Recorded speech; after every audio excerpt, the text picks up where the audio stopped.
Welcome to the Skylands Unitarian Universalist Fellowship. We are a fellowship that welcomes all people and families regardless of race, color, gender identity, age, physical or mental ability, or sexual or affectional orientation. It's good to see so many people on a cold January Sunday like this. Anyway, we are honored to have an old friend, Carol Haag, here. I've known Carol since the late 80s. Yes. At that time, she was following the example of Sophia Lyons Foss and said, "It's never too old to get your doctorate of divinity." And then she finally finished that up and became a reverend in the mother. And we're pleased to have her grace our sanctuary.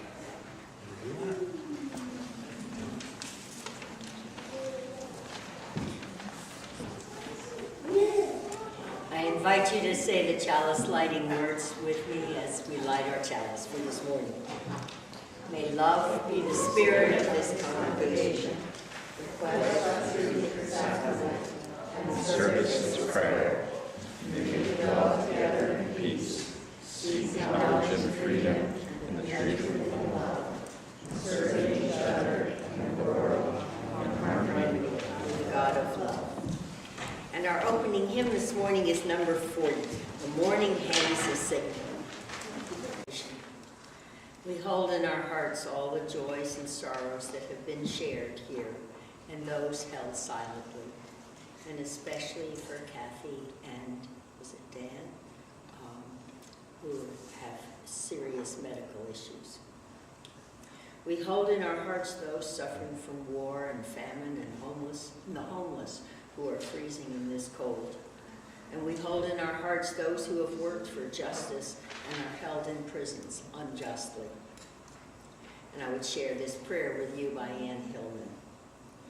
We look with uncertainty beyond the old choices for clear-cut answers to a softer, more permeable aliveness, which is every moment at the brink of death. For something new is being born in us, if we but let it. We stand at a new doorway, awaiting that which comes, daring to be human creatures, vulnerable to the beauty of existence, learning to love.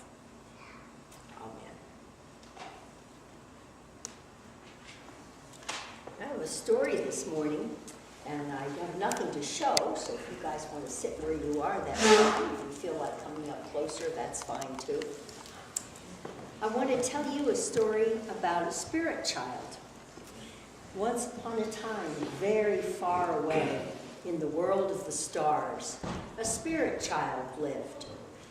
And the spirit child didn't know how long it had been there, but it was getting restless. And it went to a spirit guardian and said, "I'd like to have a change. I'd like to begin something new." And the spirit guardian said, "Well, look, down at the earth, there's exciting things there and people doing fun things. Would you like to go there?" "Oh, yes," said the spirit child. "Will you take me there?" And the spirit guardian said, "I will, and you will see that there are people there waiting to take care of you. There are people who would like to be your parents. And there are grandparents and aunts and uncles and cousins and friends and neighbors, and they would all teach you and guide you on your journey." "Let's go," said the spirit child. Please take me right now." And the guardian spirit said, "Well, I want to tell you just a few things before you go. First of all, things are different on the earth. You will have to have a physical body, and you must begin as a tiny little helpless child. Your parents will love you and care for you and try to help you grow, but there will be some things that are difficult. You'll have some challenges, you'll have some choices to make, and you'll have all kinds of feelings. You'll feel sad, and you'll feel happy, and you'll feel angry and joyful, and you'll be afraid, and you will have love. And you will also make lots of choices that affect your journey. What you decide will have an effect on how you are. Now, things are pretty exciting down on this earth. All kinds of things happen, and some of them are really beautiful and joyful. And the decisions that you make while you're on your journey will affect the earth, because the earth will never be the same after you've lived there. And after a while, you will live there, and then after a while you will return to the spirit world, and you'll be able to tell us what you've learned and what you've seen. And so Spirit Child grabbed the hand of the Spirit Guide and said, right now, I'm ready, let's go. And so the Spirit Guide led the child over the Rainbow Bridge down to the blue-green earth. And the Spirit Child got to the earth and pretty soon began to forget life in the stars. And after a while, a baby was born. And the parents leaned over and said, welcome to the world, child. Welcome to our world. We're so glad you came to be with us. We're so glad you are our child. And that's how a journey began, all anew. So that's the story for today. Let's read responsively number 543 in your hymn.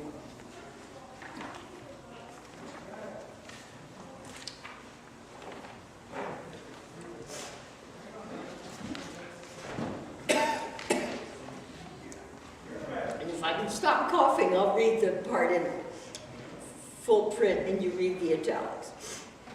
This is called Winter by Greta Crosby. Let us not wish away the winter. It is a season to itself, not simply the way to spring. When trees rest, growing no weeds, gathering no light, the night and sky trace themselves delicately against dawns and sunsets. The clarity and brilliance of the winter sky delight.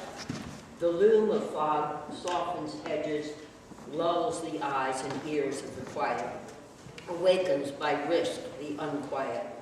A low, dark sky can snow, emblem of individuality, liberality, and aggregate power. Snow invites to contemplation and to sport. Winter is a table set with ice and starlight. Winter dark tends to warm light, fire and candle. Winter cold to hugs and huddles. Winter want to gifts and sharing. Winter danger to visions, plans, and common endeavoring. And the zest of tomorrow escapes. Winter tedium to merrymaking. Let us therefore praise winter, rich in beauty, challenge, and pregnant negativities.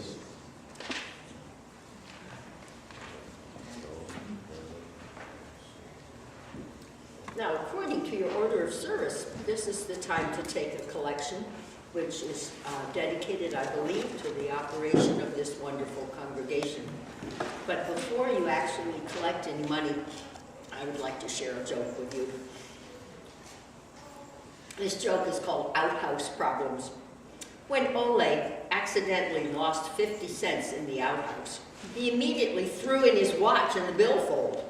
He explained, I'm not going down there, just for 50 cents.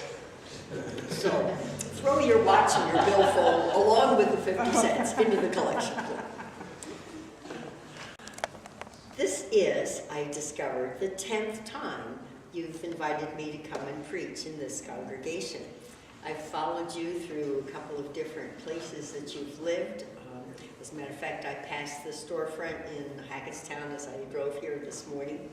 And so here we are in your not so totally new anymore wonderful building. And it's such a treat to see familiar faces and old friends and join you again.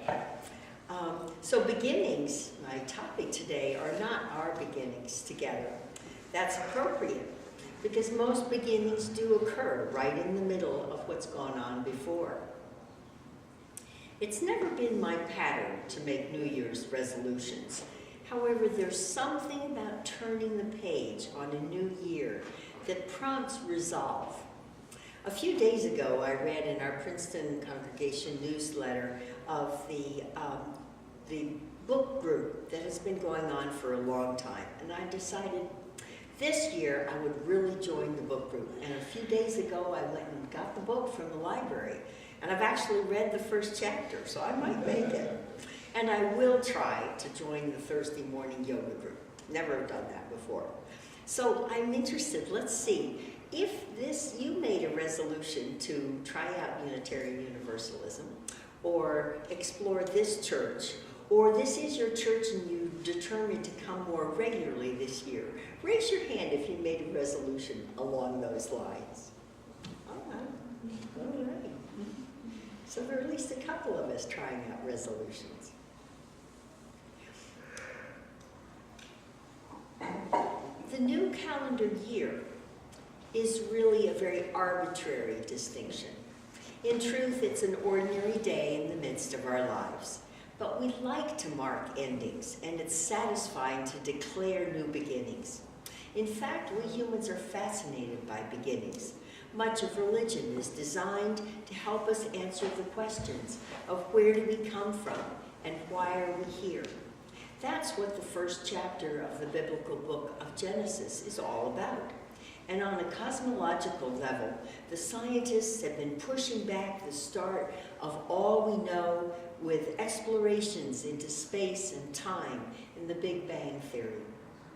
However, no matter how we wrestle with theories of beginnings, we always have to ask, what came before that?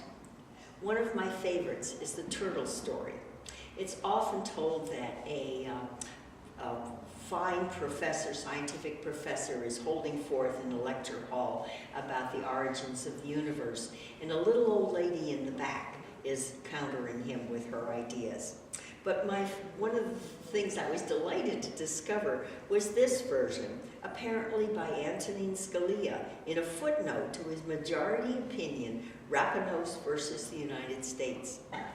And in his version of the story, an Eastern guru is explaining to a class of novices how the world began. He affirms that the earth is supported on the back of a tiger. When asked by one of the students what supports the tiger, he says it stands upon an elephant. And then one of the students asked, what supports the elephant? And he says, it's a giant turtle. When finally asked, what supports the giant turtle? He's taken aback briefly, but quickly replies, after that, it's turtles all the way down. So let's get less cosmological and more personal.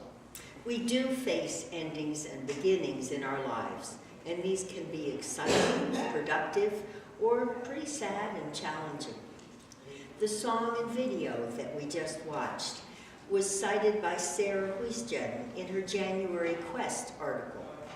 I don't know if you're familiar with that. The Church of the Larger Fellowship is an organization within our denomination that people who are not settled in congregations can be members of, and those of us in congregations like to receive their monthly publication called Quest.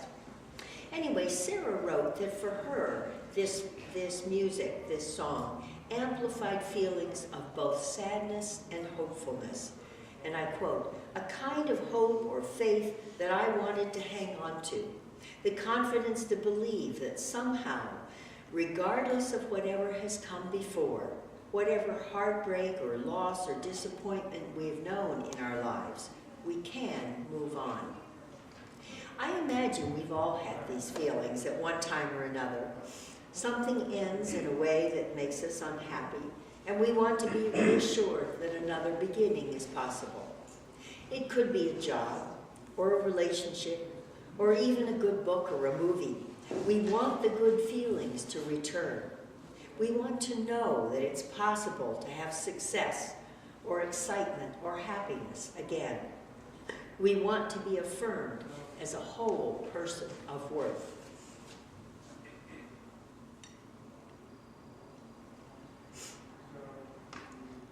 Years ago, I came across this book. It's called Transitions, Making Sense Out of Life's Changes by William Bridges.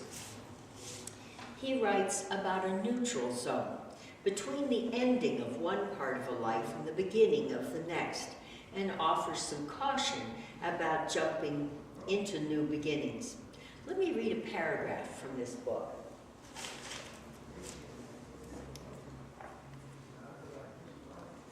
In other times and places, the person in transition left the village and went out into an unfamiliar stretch of forest or desert. There the person would remain for a time, removed from the old connections, bereft of the old identities, and stripped of the old reality. This was a time between dreams, in which the old chaos from the beginnings welled up and obliterated all forms. It was a place without a name, an empty space in the world and lifetime within which a new sense of self could gestate. One of the difficulties of being in transition in our current world is that we've lost our appreciation for this gap in the continuity of existence. For us, emptiness represents only the absence of something. So when the something is as important as relatedness and purpose and reality, we try to find ways of replacing these missing elements as quickly as possible. We do not see the neutral zone as an important part of the transition process, but only a temporary state of loss to be endured. This really speaks to me, as I am one to leap precipitously into a new project, a new idea, and the devil take the hindmost. I was even warned about this by Fred Ward in the charge to the minister at my ordination service.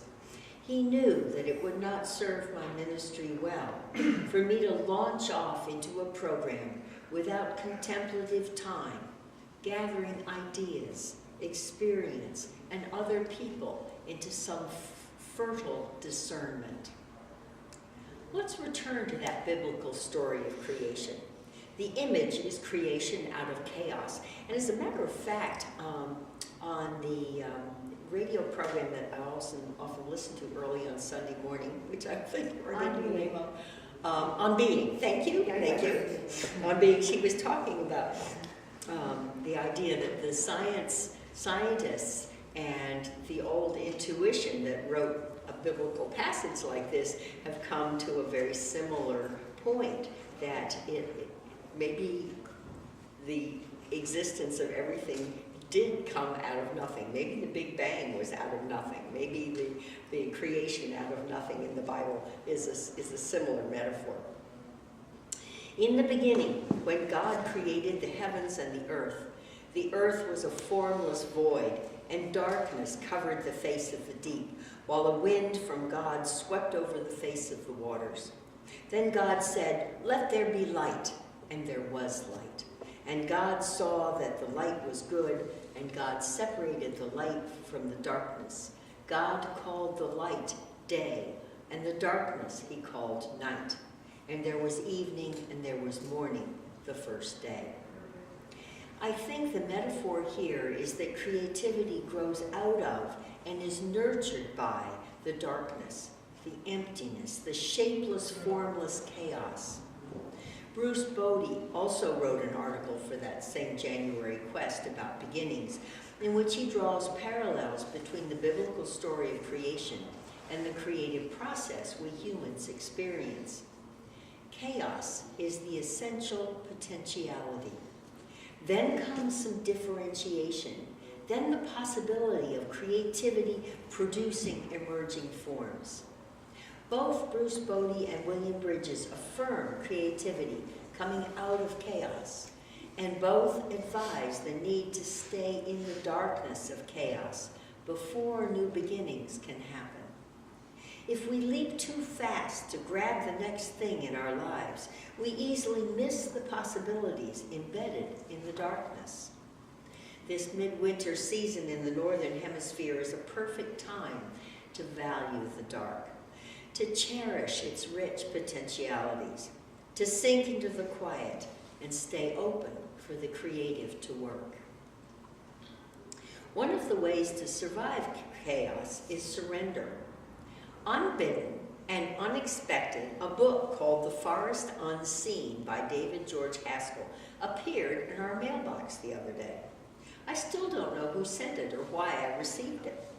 But curious about what it had to offer, I read the first chapter, in which the author describes a small circle in the forest that he calls a mandala, and studies its contents in a contemplative fashion. Actually, he returns to it every day or a couple times a week, all year long. And in this mandala, he discovers lichens and shares this about their nature. Subtle physiology allows lichens to shine with life when most other creatures are locked down for the winter. Lichens master the cold months through the paradox of surrender. They burn no fuel in quest of warmth, instead letting the pace of their lives rise and fall with the thermometer. Lichens don't cling to water as plants and animals do. A lichen body swells on damp days and then puckers as the air dries. He goes on to tell that the 4th century BCE philosopher Zhuangzi's story of an old man tossed in the tumult at the base of a tall waterfall. Terrified onlookers rushed to his aid, but the man emerged unharmed and calm. When asked how he could survive this ordeal, he replied, "Acquiescence. I accommodate myself to the water, not the water to me." Lichens found this wisdom 400 million years before the Taoists. Taoism is not the only teaching about acquiescence.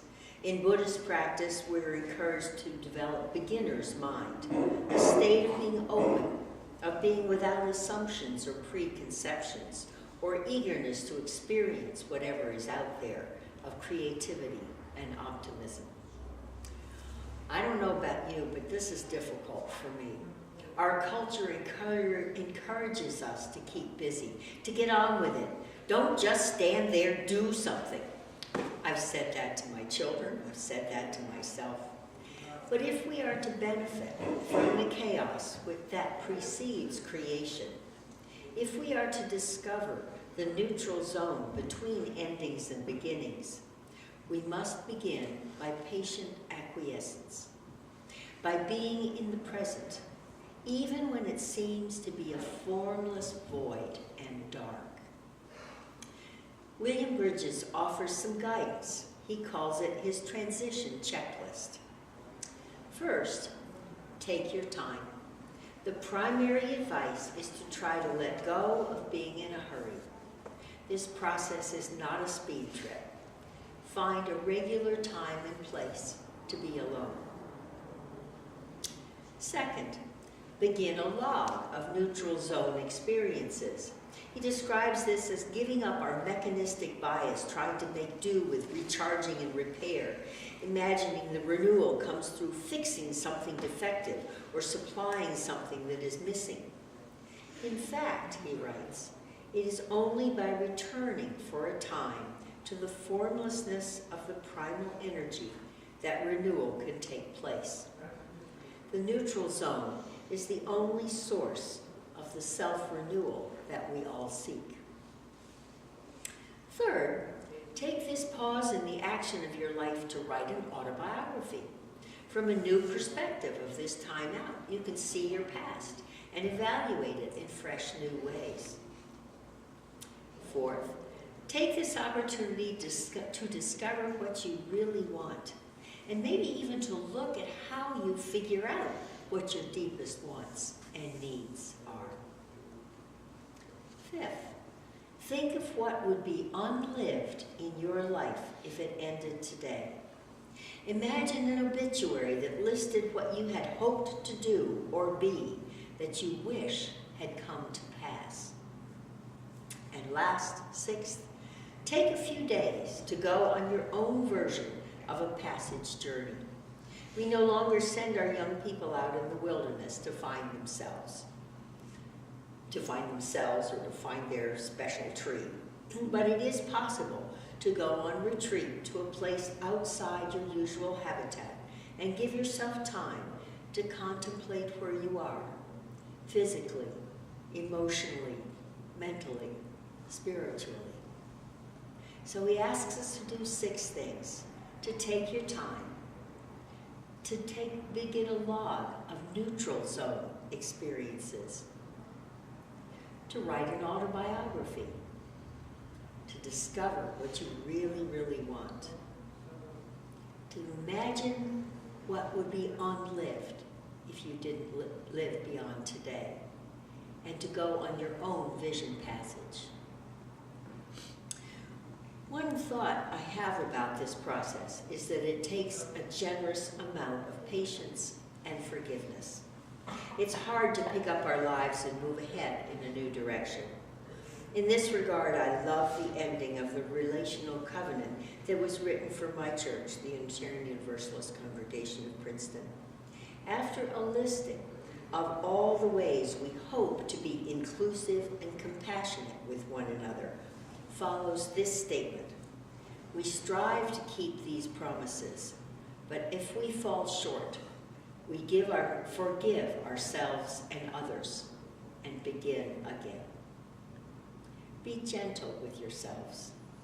Forgive your mistakes, your commissions and your omissions. Forgive those whose mistakes have been hurtful to you. And take the time you need when a new beginning is arising in your life. We know that beginnings and endings happen at all different times of the year and all different times of one's life. January 1st is but a symbol of this reality. Whenever your new beginnings happen, Happy New Year. I invite you to take hands, if you can, around you. Maybe you want to stay standing. I have some closing words and we'll do this in touch with one another.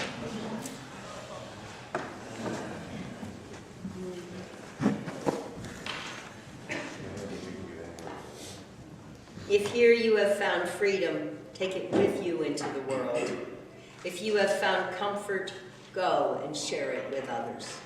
If you have dreamed dreams, help one another that they may come true. If you have known love, give some back to a bruised and hurting world. For this is the first day of the rest of our lives. Let us begin in faith and hope and love. Blessed be. And now we extinguish the chalice, but not the light of love, the warmth of community, or the fire of commitment. These we carry with us in our hearts as we go forward.